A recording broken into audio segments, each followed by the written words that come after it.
Ada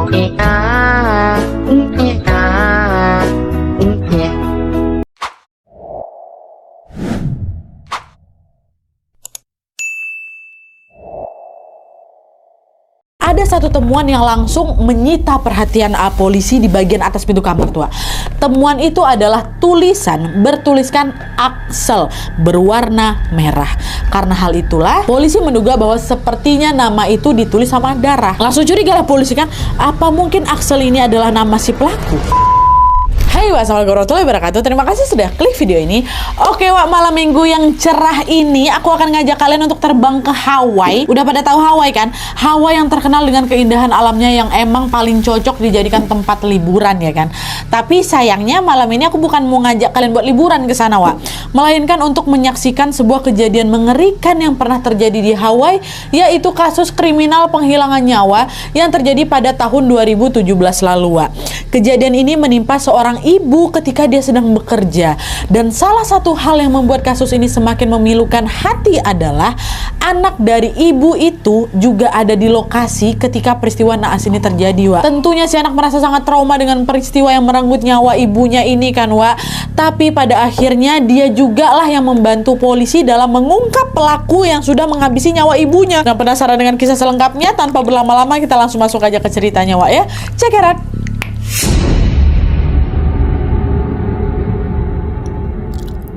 Oke, Wak, jadi kasus yang akan aku ceritakan malam ini adalah tentang seorang perempuan yang bernama Thelma Boylefield. Thelma ini lahir pada tanggal 4 Februari tahun 1966, Wak. Tidak diketahui secara pasti dari daerah mana Thelma ini berasal, tapi yang jelas pada tahun 1990-an tercatat bahwa Thelma ini berimigrasi dari Brazil ke Hawaii, Amerika ya. Nah, di Hawaii inilah, Wak, Thelma pun memutuskan untuk tinggal secara permanen bersama keluarga kecilnya, Wak. Pada saat itu Thelma ini sudah menikah dengan seorang laki-laki namanya Kevin. Dan dari pernikahannya itu mereka pun dikaruniai seorang anak perempuan yang bernama Makana ya. Dan untuk membantu perekonomian keluarga kecilnya ini, Wak, Thelma bekerja paruh waktu sebagai guru di sekolah dasar setempat, yaitu di Sunset Beach Elementary School. Karena pekerjaannya sebagai guru ini bukan full time, Wak, Thelma pun jadi punya waktu untuk tetap mengurus keluarganya di rumah. Dan selain itu, Wak, jika ada waktu luang, Thelma ini juga sering sekali pergi berlibur nih sama suami dan juga anak mereka si Makana.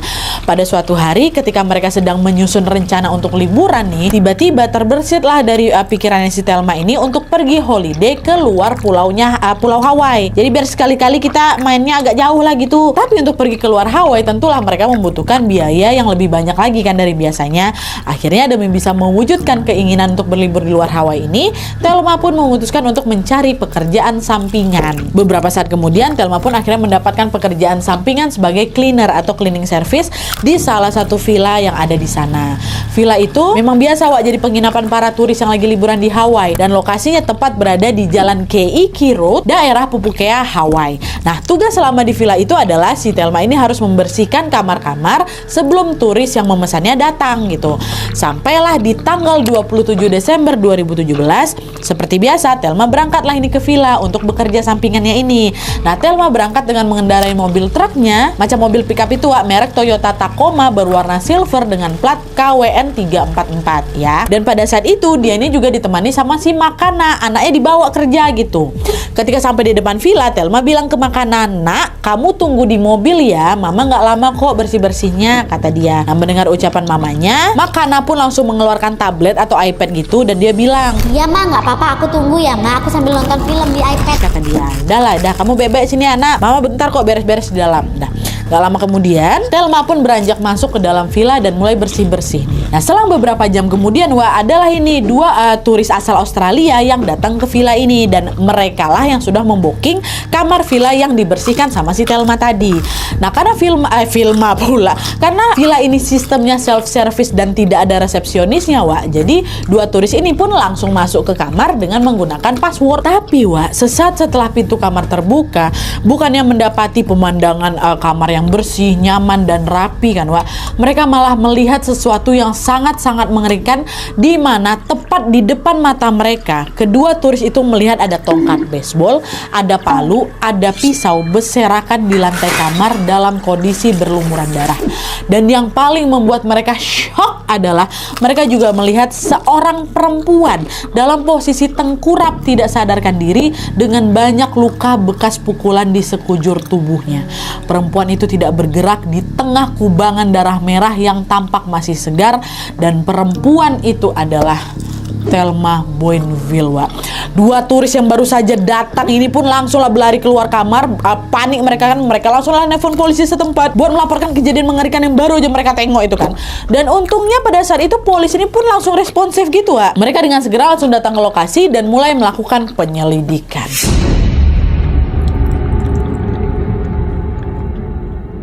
Setibanya di villa, polisi pun langsung memeriksa kondisinya Thelma. Tapi sayangnya pada saat itu Thelma sudah tidak bernyawa. Dari kondisi jasad yang penuh luka dan juga kondisi kamar yang sangat berantakan, tentu polisi langsung tahu bahwa kejadian yang menimpa Thelma adalah kejadian dari tindak kriminal penghilangan nyawa. Dengan segera, polisi pun langsung melakukan olah TKP untuk mencari jejak-jejak si pelaku nih ya kan. Dan ketika polisi melakukan TKP di kamar villa itu, tepat ketika mereka melihat arah pintu kamar, ada satu temuan yang langsung menyita perhatian polisi di bagian atas pintu kamar tuh. Temuan itu adalah tulisan bertuliskan Axel berwarna merah. Karena hal itulah polisi menduga bahwa sepertinya nama itu ditulis sama darah. Langsung curiga lah polisi kan, apa mungkin Axel ini adalah nama si pelaku? Dan untuk membuktikan dugaannya itu, polisi pun terus mengumpulkan sebanyak mungkin bukti yang ada di TKP. Dan ketika polisi melakukan olah TKP dan memeriksa salah satu kamar di lantai 2, itu kan villanya lantai 2 kan, di tempat itulah baru mereka menemukan Makana, anaknya si Thelma. Berbeda dengan Thelma, pada saat itu Makana ditemukan dalam kondisi hidup tanpa terluka sedikit pun, tapi dalam kondisi diikat tali, mulutnya ditutup lakban. Jadi macam korban penculikan yang lagi disekap gitu loh si Makana nih. Polisi segera langsung melepaskan ikatan itu dan membawa Makana ke tempat yang aman. Mereka juga berusaha menenangkan Makana yang masih sangat-sangat kaget dan juga kebingungan. Ya Allah, kebayang aku polosnya anak itu. Dan setelah Makana udah mulai agak tenang, dengan hati-hati polisi bertanya, "Anakku sayang, bisa tolong ceritakan nak apa yang sedang terjadi?" Dengan suara terbata-bata Makana jawab, "Tadi waktu aku lagi nonton film sambil nunggu mama kerja, tiba-tiba ada laki-laki om datang. Dia ngetok jendela mobil. Seram kali dia om, rambutnya disemir warna hijau," kata Makana. "Oh iya gitu nak, lalu apa yang dilakukan laki-laki itu ke kamu?" "Dia terus ngetuk-ngetuk jendela mobil om. Waktu jendelanya Makana buka, tiba-tiba dia bilang, 'Aku sudah membunuh ibumu,' kata Makana. "Oh, lalu apa lagi yang dia lakukan nak?" "Tiba-tiba dia nyeret aku keluar dari mobil, mulutku dibekap, terus aku diikat di kamar tadi," katanya. Ya Tuhan. Nah, apa kamu lihat ada orang lain selain si laki-laki tadi? "Ada pak, satu orang, dia perempuan." "Oh, berarti ada dua orang ya nak ya? Laki-lakinya rambut hijau, terus satu lagi perempuan ya?" "Iya pak, betul," kata si Makana. Alah, kasihan lah. Nah, setelah mendengar kesaksian dari Makana ini, pihak kepolisian pun segera langsung melakukan pencarian pada saat itu juga. Selain memburu terduga pelaku, polisi juga berusaha mencari mobil truknya si Thelma yang ternyata juga menghilang dari lokasi. Kemungkinan dua pelaku tadi pun kabur dengan menggunakan mobilnya si Thelma. Secara si Makana suruh keluar dari mobil ya kan. Mereka akan mencari Toyota Tacoma berwarna silver, platnya KWN 344.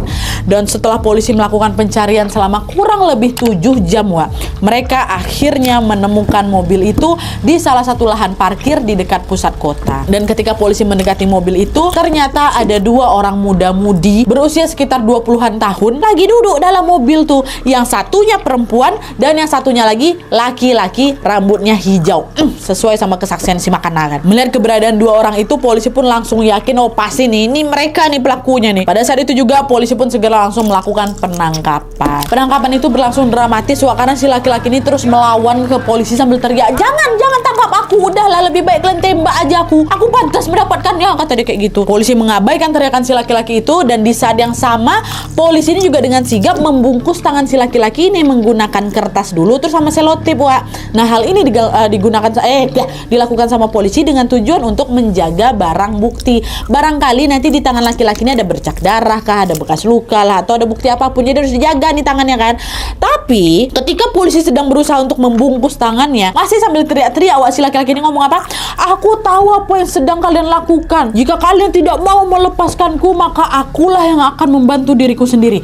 Dan tepat setelah mengatakan hal itu, si laki-laki ini langsung diangkatnya kedua tangannya nih kan, Wak. Dan mohon maaf, langsung dijilat-jilatnya bercak-bercak darah yang ternyata memang ada nih nempel di tangannya. Langsung dijilat-jilat, mau dihilangkannya barang bukti itu sama dia. Nah, di sisi lain, Wak, berbeda dari si laki-laki rambut hijau ini yang bersikap brutal dan agresif ketika ditangkap, si perempuan justru bersikap lebih tenang gitu tanpa banyak perlawanan.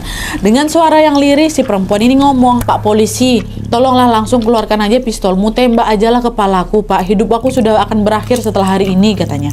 Polisi nggak dihiraukannya ucapan yang udah diam lah, nanti aku kasih keterangan dari kantor polisi. Dan keduanya pun tetap ditangkap dan dibawa ke kantor polisi untuk dimintai pertanggungjawaban. Nah, sesampai di kantor polisi, akhirnya ketahuan juga nih kalau kedua orang ini ternyata juga membawa beberapa barang curian. Di mana, Wak, pada saat itu anting yang dipakai sama si perempuan ini adalah anting milik Thelma dan tas ransel kecil yang dibawanya adalah milik Makana. Dan selain itu mereka juga kedapatan mengambil ATM milik Thelma, Wak. Mengetahui kalau barang-barang milik Thelma dan Makana ada bersama mereka, maka polisi pun semakin yakin bahwa memang ya kedua orang inilah pelakunya.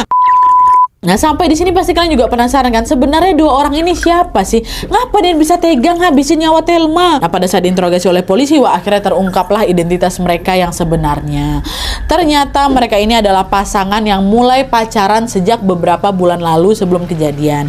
Si laki-laki ini namanya Stephen Brown, berusia 23 tahun pada saat kejadian, dan si perempuan ini namanya Hailey Denduran, berusia 20 tahun. Lah, kok nggak ada Axel-Axelnya Nadia? Ini Axelnya siapa nih? Bukannya tadi di TKP ada bercak tulisan nama Axel gitu kan? Itu nanti ada penjelasannya, Wak. Simak aja nih sampai habis. Sekarang aku menceritain dulu nih tentang latar belakang dari mereka dulu ya. Nah, jadi si laki-laki rambut hijau ini atau si Stephen Brown ini sebenarnya bukan berasal dari Hawaii, Wak. Dia lahir di Ohio dan menghabiskan masa kecilnya di Florida. Dan setelah diselidiki lagi, bisa dibilang si Stephen ini memiliki kehidupan yang cukup sulit gitu. Keluarganya ini tidak akur dan bahkan ayahnya tidak pernah terlihat di satupun foto masa kecilnya si Stephen. Entah mana ayahnya ini pergi. Sejak kecil Stephen ini hanya tinggal bersama ibunya. Tapi ibunya ini juga bisa dibilang tidak terlalu memperhatikan Stephen gitu, Wak. Ibunya ini malah sibuk bawa banyak laki-laki gitulah ke rumah mereka. Dan karena Stephen ini jadi nggak keurus, akhirnya Stephen pun dibawa ke panti asuhan. Sejak saat itu Stephen tinggal di panti asuhan ini sampai akhirnya ada nih satu keluarga yang mengadopsi dia pada saat dia berusia 11 tahun. Memasuki usia remaja, Stephen pun langsung sekolah di SMA Saint Petersburg yang ada di Florida. Selama di sekolah ini, Stephen dikenal sebagai murid yang sangat nakal. Dia pernah mencuri beberapa barang di kelas, pernah dilaporkan melakukan kekerasan sama kawan-kawannya, hingga puncaknya karena dia nakal ini, Stephen pun akhirnya di DO dari sekolahnya ya.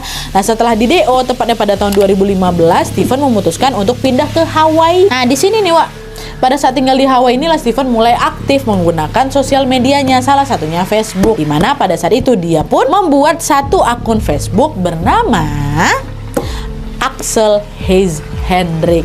Axel. Nah, itulah dia asal mula Axel tuh. Siapa Axel nih? Si Stephen. Di akun Facebooknya itu Stephen pun banyak mengupload foto dan video kebersamaan dia dengan sang kekasih yaitu Hailey, si perempuan tadi itu. Udah pacaran dia sama si Hailey. Gimana dia ketemu sama si Hailey nggak tahu aku. Yang jelas waktu itu dia udah pacaran sama si Hailey ya. Dia sering tuh upload video sama foto dia di Facebook. Nah, ini sedikit latar belakang dari si Hailey, Wak, ya. Pada saat itu setelah pacaran sama si Axel ini atau sama si Stephen ini, Hailey sedang menempuh pendidikan di Kapiolani Community College yang ada di Hawaii. Hailey ini dikenal sebagai mahasiswi yang cenderung pendiam dan juga tertutup, Wak. Hailey nggak banyak bersosialisasi dengan orang sekitar, sehingga dia pun nggak punya banyak teman gitu. Satu-satunya orang yang sering menghabiskan waktu dengan Hailey adalah si Stephen, one and only. Nah, itulah tadi latar belakangnya Hailey sama latar belakangnya si Stephen. Nah, kita lanjut lagi nih ya ke kasusnya ya. Setelah polisi mengantongi identitas mereka, tentu yang polisi lakukan selanjutnya adalah berusaha mengorek sebanyak mungkin informasi tentang apa yang sudah Stephen dan Hailey ini lakukan kepada si Thelma serta anaknya ya kan. Saat interogasi berlangsung, polisi bilang ke mereka, "Kami tahu kalianlah yang sudah berbuat jahat ke Thelma dan anaknya. Kenapa kalian tega melakukan itu sama mereka? Salah mereka ini apa sama kalian?" Stephen Hailey jawab, "Kami nggak ada niat jahat, Pak, ke Thelma sama anaknya. Kami bahkan nggak kenal mereka itu siapa." Ya udah, terus kenapa kejadian ini bisa kayak gini? Ceritakan semuanya sama kami sejujur-jujurnya dan selengkap-lengkapnya, kata polisi kan. Stephen dan Hailey pun seperti diam sebentar tuh. Lalu nggak lama kemudian mereka pun menceritakan kronologi kejadiannya ya. Jadi menurut versi mereka pada siang tadi atau pada saat kejadian tuh ketika Thelma datang ke villa untuk membersihkan kamar, ternyata Stephen sama Hailey sudah terlebih dulu berada di dalam villa itu. Mereka ini bukan tamu ya, tapi tamu gelap karena sejak awal mereka tuh udah menyelinap masuk ke dalam villa. Dan ketika mereka berdua ngelihat Thelma masuk ke dalam villa buat bersih-bersih, panik mereka berdua. Mereka pikir villa itu bakal kosong seharian itu. Dan mereka nggak tahu kalau Thelma ini adalah seorang cleaner yang memang bertugas untuk membersihkan kamar. Nggak tahu, dia pikir juga tamu nih. Nah, karena keduanya panik melihat kedatangan si Thelma, mereka pun langsung lah ngancam Thelma, bilang jangan pernah berani kau bilang ke orang-orang kalau kami ada di dalam sini ya. Kalau kami menyelinap masuk ke sini ya, jangan pernah bilang-bilang. Awas aja kok kalau sampai kau ngadu. Kata mereka ke si Thelma. Di situ Thelma yang kaget dengan keberadaan mereka berdua juga cuman bisa terdiam aja, Nggak juga si Thelma nih. Kalian apa yang nyelinap masuk? Enggak heboh, diam dia. Tapi sayangnya Thelma yang hanya diam ini ternyata tetap membuat Stephen sama si Hailey ini ketakutan, Akhirnya tanpa pikir panjang, Stephen dan Hailey pun langsung menyiksa si Thelma. Padahal Thelma diam aja di sini, yang nggak heboh, dia diam, dia tetap juga disiksa sama mereka. Mereka berkali-kali memukul Thelma menggunakan tongkat baseball, palu, sama pisau yang memang sudah mereka bawa dengan penyiksaan yang bertubi-tubi sampai akhirnya Thelma pun meregang nyawa, langsung disiksa sama mereka. Nah, setelah tahu Thelma sudah tidak bernyawa, Stephen sama Hailey pun langsung tuh mengambil beberapa barangnya si Thelma, termasuk kunci mobilnya. Di situ Stephen sama Hailey ini udah bersiap mau kabur, Tapi ketika mereka berlari keluar villa dan mendatangi mobilnya Thelma, disitulah mereka baru tahu kalau ternyata di dalam mobil yang akan mereka bawa ini ada sih makanan. Lagi asik itu dia nonton film. Dan kejadian selanjutnya sama seperti yang disampaikan sama Makana dalam kesaksiannya tadi, Stephen sama si Hailey ini ngampirin Makana di mobil. Stephen bilang kalau dia sudah membunuh ibunya. Lalu mereka menyeret Makana dan menyekapnya di villa lantai 2 itu. Nah, setelah menyekap Makana di atas, Stephen sama si Hailey balik lagi turun nih dan segera masuk ke dalam mobilnya Makana. Si Thelma juga. Anehnya, pada saat itu mereka nggak langsung kabur tuh. Mereka sengaja berdiam diri di sana di dalam mobil sampai 2 turis asal Australia tadi yang mau menginap di villa itu datang. Entah apa alasannya tuh. Nah, setelah melihat 2 turis itu datang, Stephen merasa bahwa inilah waktunya dia untuk kabur. Akhirnya mereka kaburlah itu dengan mengendarai mobilnya Thelma menuju ke arah pusat kota. Dan gak lama kemudian barulah keduanya ini berhasil ditangkap. Nah, itulah kronologi dari sisi mereka, Berdasarkan pengakuan Stephen dan Hailey tadi, maka sudah jelas bahwa memang mereka lah pelaku yang sudah menghabisi nyawanya Thelma. Akhirnya tanpa membuang waktu lagi, keduanya pun langsung diseret ke pengadilan untuk melanjutkan proses hukum atas insiden ini.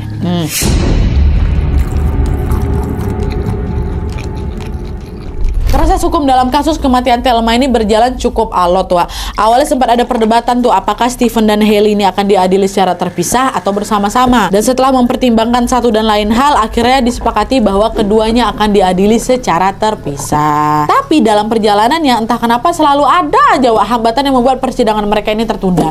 Bahkan pada saat itu Hailey ini hampir saja batal diadili karena dianggap tidak bersalah.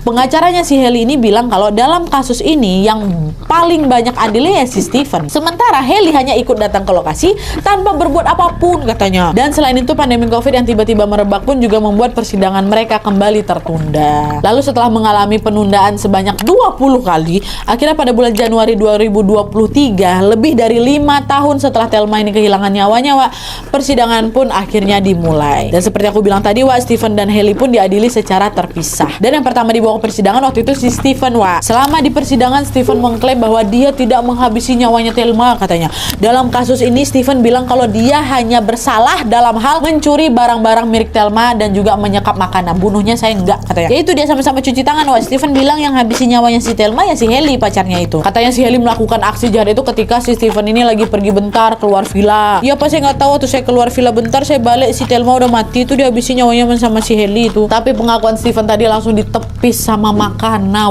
Makana yang pada saat itu juga hadir di persidangan sebagai saksi. Di hadapan para juri, Makana dengan berani menceritakan setiap detail yang dia ingat dari kejadian naas itu. Salah satunya adalah ketika Stephen menghampirinya ke mobil dan berkata, "Aku sudah membunuh ibumu." Nah, kesaksian Makana inilah yang membuat pengakuan Steven tadi pun langsung dianggap lemah. Ditambah lagi seperti aku ceritakan di awal tadi, Wak, pada saat penangkapan dilakukan, si Steven ini kan berusaha menghalangi pihak kepolisian dalam itu kan, dalam mengumpulkan bukti-bukti kan. Orang dijilatnya bercak darah yang ada di tangannya kok. Kalau memang kok nggak bersalah, kenapa kok sampai harus segitunya ngilangin barang bukti gitu kan? Dengan banyaknya bukti dan juga pengakuan saksi yang memberatkan dakwaan terhadap Steven, akhirnya di akhir persidangan juri pun memutuskan bahwa Steven dinyatakan bersalah atas kasus penculikan, perampokan dan juga penghilangan nyawa tingkat pertama. Dan untuk kejahatannya dalam menculik dan juga merampok, Steven dijatuhi hukuman penjara selama 20 tahun, dan untuk kejahatannya dalam menghilangkan nyawa Thelma, Steven dijatuhi hukuman penjara seumur hidup. Jadi ada 2 hukumannya, Wak. Satu seumur hidup, satu 20 tahun. Ya udah digabungin aja lah ya kan. Dan setelah persidangan si Steven ini selesai, sekarang gantian nih si Hailey, pacar yang diadili.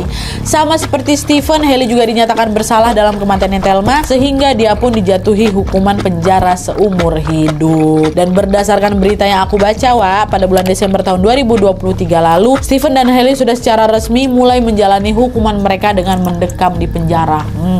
Mati yo. Salam. Oke, Wak, jadi itu tadi kasus penghilangan nyawa yang menimpa Thelma Boinville. Kasus ini katanya betul-betul membuat banyak orang terkejut, Wak, karena lokasi kejadian itu berada di tempat yang selama ini terkenal aman kali. Dan selain itu, peristiwa ini juga menjadi luka yang sangat mendalam bagi pihak keluarganya Thelma, khususnya Makana dan juga suaminya.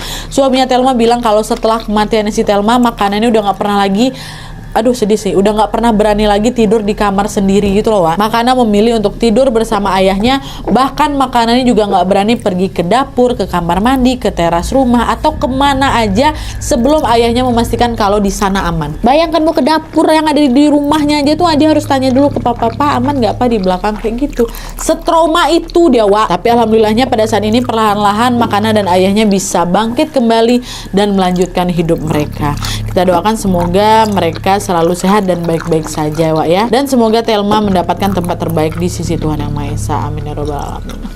Rest in peace Thelma. Dia lagi mau cari duit loh itu, Wak. Enggak juga dia bertingkah tuh, dia diam, dia ikuti kata-kata si Steven sama si Hailey, tetap juga dihabisinya. Cuman aku masih penasaran ya, kenapa si Steven sama si Hailey ini udah sediain tongkat baseball, pisau sama palu? Apa jangan-jangan dia udah tahu nih kalau misalnya nanti ketahuan sama orang, kita habisi aja. Ya kan, nggak dapat aku informasinya tentang ini, Wak. Kenapa tiba-tiba udah bawa barang bukti itu? Kalau misalnya kalian tahu, tambahin aja lah ya di bawah ya. Oke, Wak, jadi sekian dulu videonya. Terima kasih banyak yang sudah menonton, terima kasih banyak yang sudah join membership, terima kasih banyak yang sudah kasih super thanks, terima kasih banyak yang sudah komen, terima kasih banyak yang lagi ya. Terima kasih banyak lah pokoknya buat perhatian dan support kalian. Kalau kalian suka video ini, klik like-nya, jangan lupa komen di bawah video dan saran-saran video selanjutnya. Jangan lupa nyalain notifikasinya supaya kalian tahu kalau aku upload video baru, and as always jangan lupa untuk klik tombol subscribe supaya kalian sama-sama tahu informasi menarik dan menegangkan dari channel aku. See you next video, Wak. Bye.